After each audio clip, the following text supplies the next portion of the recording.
Labas Lytas. That's all my Lithuanian. I apologise. And I have to do a few apologies this morning because Twitter was invented to teach Irish people to give short stories. So Irish people don't normally talk slow, or we don't have short stories. So I have 20 minutes to try and capture something that I could talk about all day. And I'll also apologise to the cameraman because I have a habit of walking around, so I'll try and stay focused. But good morning. So my name is Leo O'Neill. So the topic is incorporating heritage into modern structures. That's a big topic. Last year in actually Lithuania, and ironically the topic I'm not talking about today is a project we did in Lithuania, which was the actual old post office. So we took that project and that was basically gutted and reconstructed and rebuilt. But we took the technology from and the know-how from a project that I was involved in Ireland some years ago. As you can tell from the accent, I'm Irish, but living in Estonia 13 years. And we have an office based here in Estonia. So what else would an Irishman talk about but only drink? So a little bit of pitch. Who are we? HML Project Management. 13 years here in the Baltics. We're in Latvia, Lithuania, Estonia, and we're a client-based project management company, specialising in cost consultancy, basic due diligence, the usual, but we're client-based, so we're on the clean side. Okay, where we're located, as I said, Estonia, Latvia, Lithuania, projects that we are working on at the moment, ranging from Ireland, UK, right down as far as Italy, Bulgaria, and so on. So that's our reach, and Morocco. The typical project sectors we're in: laboratories, manufacturing, commercial, healthcare, data centres, public-private partnership, PPP, and health and safety, environmental. I'll go over that. That's just our key values. Who's going to stand up here today and say, I don't believe in ethics or I don't believe in trust? Nobody's going to say that. So I'm one of these people who hate this, but my marketing telling me I have to use it. Anyway, some of our clients. So you'll see not many unknown names. They're probably not recognised to you, but that's our customer base. Anyway, getting on to the big stuff. Right, the home of the black stuff, Guinness. Who here drinks Guinness or has tried Guinness? Very good. So drinks are on you tonight. But this is a project that we were involved in years ago, and I'll go through it a bit, and it was an interesting, and the topic today is about heritage and architecture. How do we incorporate that into buildings? How do we modernise old buildings? And the big key is, how do we do it from a cost perspective? You know, it's one of the big failings on projects is overrun time and money, okay? And that's what makes a project successful. Who has been to Ireland? Who has actually been to this building, the storehouse? Very good, very good. So you know what I'm talking about. And even now, you will see there's actually an add-on to the top of it, the 360. That's new. So that's only been done in the last number of years. But the storehouse is part of the whole Guinness brewery, it's the whole Guinness dynasty. And it was a real hops building in the very beginning. And decision was made in '97 to actually renovate it. So Guinness made this big ambitious, move to actually start renovating their facilities, updating them, bring back in revenue. They've signed a 9,000-year lease. So, just try to get out of that one. But their lease is a 9,000-year lease. So they're there to stay. So I don't think they'll ever be moving. But some statistics. At 2000, the project was done. It was initiated in '97. Completed in 2000, and it was at a cost of 40 million for 16,000 square metres. I know you're thinking, wow, that's cheap, but that was back in 2000, so that was before COVID, before all the different situations that are hitting us today.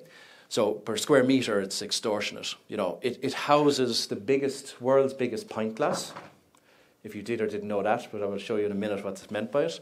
And we had many challenges. So we had to work with an architecture firm, as we know, Robson, Keefe and Devine, and they were the main architects working with UK and local designers to come up with how we can actually develop this old building. How can we renovate it, keeping its heritage, completely modernising it, but not destroying its core value. And that was a challenge, and we'll explain in a few minutes. CISC, they were the building company, so CISC is the biggest in Ireland. I think it's 1.5 billion turnover, so they won the contract. Ironically, the biggest part of this was the demolition. The demolition was probably the most expensive, and I'll show that in a few minutes. And that was the biggest challenge we had, and it was a separate company who did the demolition and the prep work for that. Okay, going the wrong direction. So here's some slide shots, okay? And you see, so you can see from the, go back, sorry.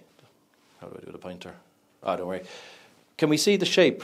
Does anybody see what's in the shape of the drawing? What's unique? Yeah. The Guinness glass. Yeah, the glass. That's what I meant about the world's biggest glass. So I think it's 14 million glasses it can hold. Not much. It's a night out for an Irishman. But yeah, so uniqueness of it, that we had to develop the actual Guinness within the actual centre of it. And again, we're holding the core values, the structure. The structure itself, which I'll talk to you in a few minutes ago, was probably one of the first Georgian steel structures in Ireland. And trying to maintain that was a big challenge. So how do we actually cost that was also a crazy thing. And we'll come to that later on in the slides and explain it. And by the way, I like interaction. So if you have a question, you don't have to wait till the end. You know, I think 14 minutes, we're fine. Put your hand up if you want to ask a question. I don't mind, because sometimes you forget. So if you want to ask as I'm going along, throw your hand up, okay? Get stuck in there. It's like a night out, okay? So you can see the top where I've added on there. It now shows this 7th floor, which was this panoramic, and that was done more recently. That was a cost of 20 million, just alone for that panoramic view, because we had to reinforce down through the building, keeping the structure open and adding that 360 restaurant, I forget, because I wasn't involved in that part, added on. But the initial one basically was to take, as I said, the heritage, the core, and try and reconstruct it. And the biggest challenge we had was not knowing, you know, how do we actually cost this? And that we had to work out how to actually take into account the client's needs, the architect's needs, because we know what architects are like. You know, they want everything, but for nothing, as we say. But the engineers then look at the architects, and they all start saying it's physically impossible. You know, you want infinity. So we had to get all of those nuances and challenges and try and get them resolved. So it was an interesting in that sense. So one of the things inside was keeping a lot of this structure. So as I explained earlier, the structure dated back, I think it was from, it was about 20,000 square metres of structural steel and cast iron deck. We had to get it all, remove the lead, because back in the time it was painted with lead, so we had to try and remove all of the lead from it. And that was horrendous. That was even worse than asbestos. So how we costed that, how we even take that into account. So just to make the building safe was the biggest challenge. And you know, taking into account all the nuances and all the unknowns. So one of the biggest was, a part of it actually was the demolition and preparation of the building. The fit-out part was relatively easy and straightforward. So that was a big challenge. You know, I would say we had 11,000 square metres of fire rating. You know, crazy for an open structure building, because the fire regs in Ireland are crazy. Like London, the Great Fire of London. So London, crazy for fire regulations. Everything is compartmentised. So I got difficulty when I came to the Baltics and to Lithuania and Estonia first to understand the way they did the fire compartmentation compared to in the UK and Ireland, which is very compartmentised. Everything like corridors, boxing in, 20-metre main distances. So that was a very expensive situation that we had to overcome.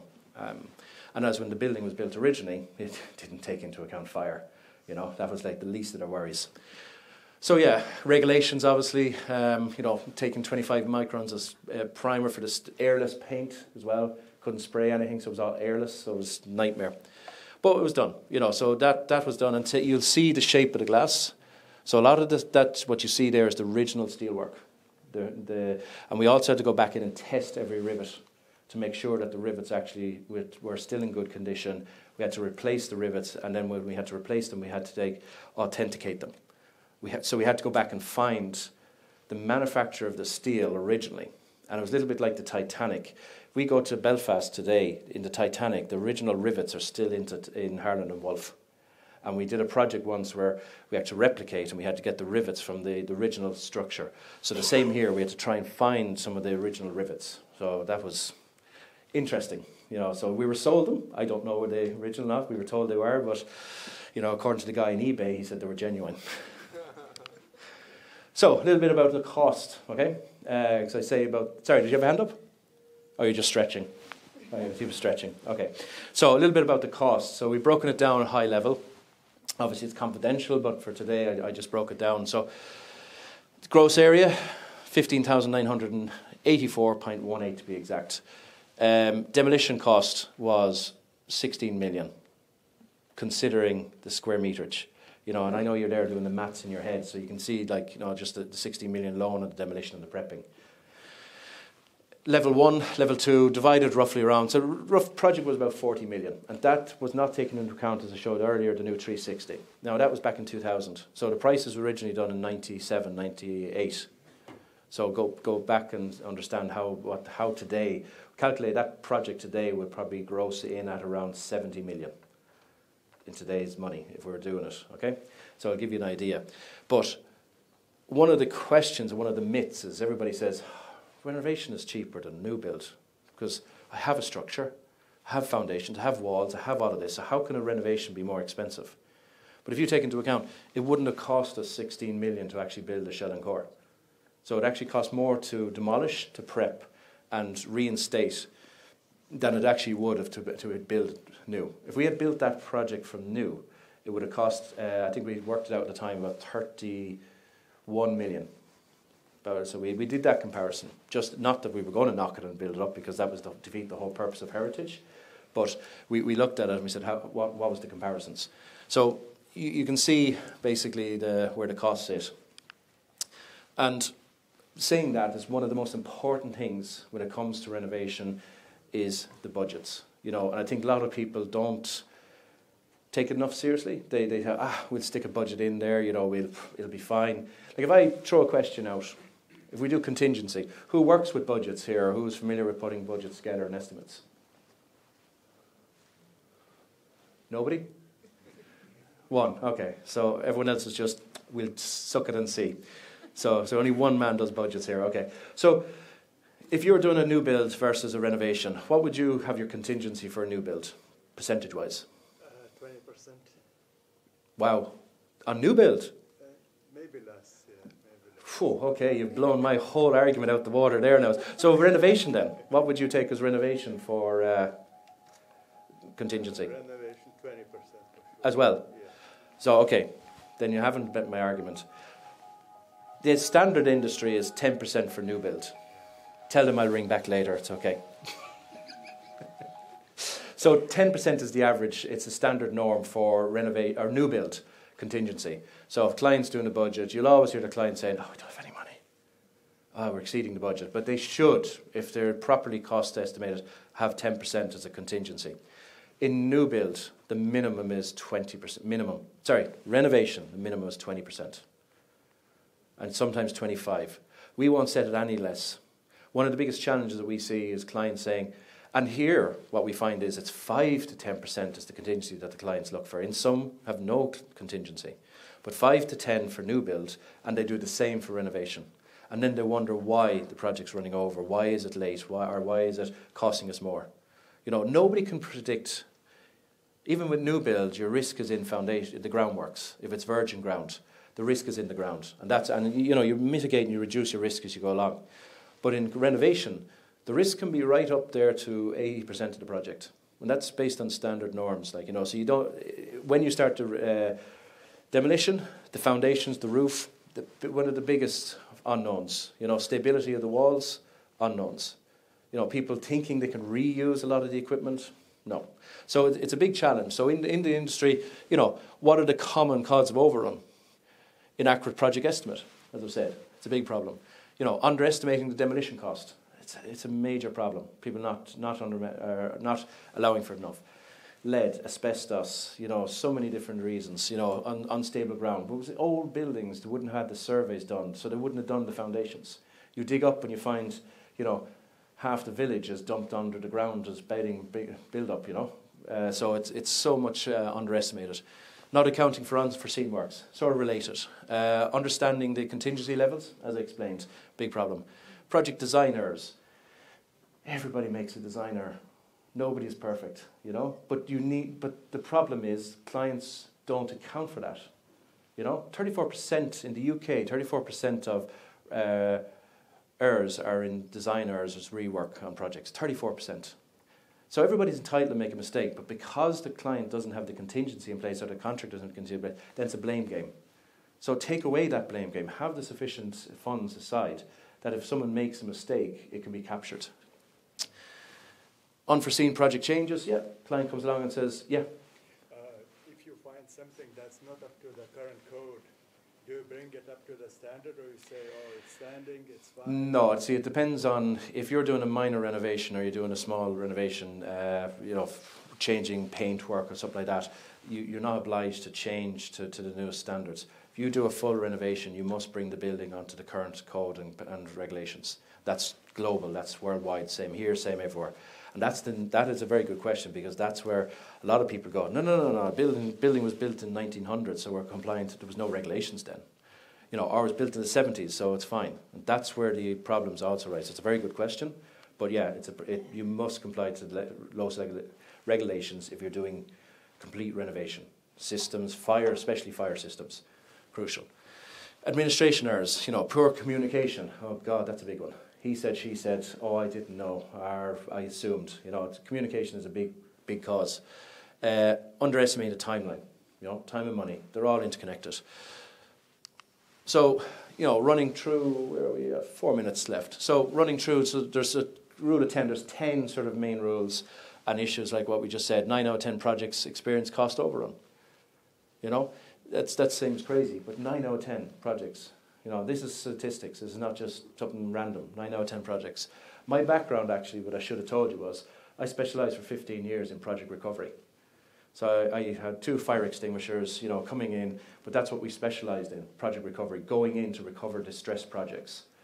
When I came to Estonia and I was trying to translate that from my website, they didn't even have the word for distressed projects. I was like, okay, so I was trying to come up with something. But that's what I specialised in. So I've seen a lot of that, going in to see where the problems were wrong. And unfortunately, 9 out of 10 times it was the client. Not the bad project manager, not the bad designer, but the wrong information or the wrong scope. And I'm client side. So I don't think that I'm blaming the client, but it's about communication. So, in 3 years study, only 31% of all projects came within 10% of the budget. That's staggering. It's crazy. Large projects take 20% longer to finish than expected and are up to 80% over budget. We all hear about the national news, millions and billions of projects, national stadium, but we won't mention that, that's a bad thing to say here in Lithuania, but I'm not going to gamble on that one. But, there's many projects out there that's the big projects. We have it in Ireland. We have the Children's Hospital that was priced at $500 million. It's now going to close at 2.3 billion, a little bit over. So it still happens in modern countries that they claim they know it all. The big projects like Rail Baltic, that's not going to end where it is. Trust me. We're involved in high-speed rail in the UK and Ireland. We did all of that. And one of the Lewis in Dublin, estimated to be half a billion, 500 million. It finished out at 1.1 billion. We came in and estimated when we did the recovery on it, we said 1.05, so we're unfortunately a couple of million out. But people are afraid to tell the truth. I did it with my own house. I bought my house 7 years ago to renovate it, told my wife it takes 6 months at about 70,000 to renovate the house. 7 years later I finished the house at 200,000. And she looked at me and she goes, "That's your job, you idiot. How did you get that wrong?" And I went, "No, I didn't get it wrong. That was phase 1. Had I told you the whole duration, you never would have let me buy the house." So it's how you spin the story, okay? So, construction material costs, that's crazy. There's nothing we can do about that, Poor communication, root cause of project failure, 1/3 of the time. Communication. Communication is the key, is what you don't hear. That's the secret. What you don't hear, that's important. So, time, how are we? Time? Yeah, I'm a project manager, I have to stay on time, So, 45 of construction professional projects spending more time than they expected. Yeah, client overrun, cost overrun, project managers, resources spending a lot more time. 35% of construction professionals' time is spent on non-productive tasks. Have you ever heard about, there's 3 things, 3D management. Have you ever heard of 3D management? Decide, delegate, disappear.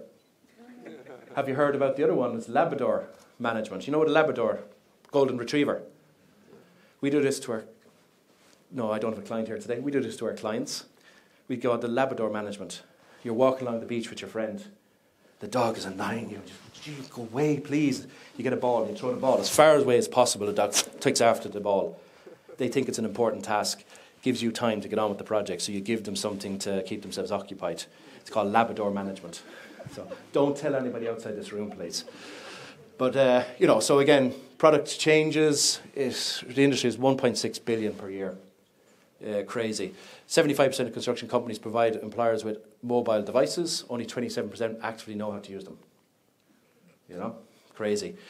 Last but not least, 61% of respondents report that technology reduced project error.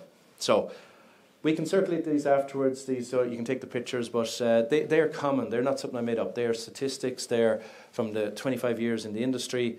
They're known facts. They're issues. Typical, as I said, what we happen on a project is project starts out perfect. Planning, design, award, everybody's happy.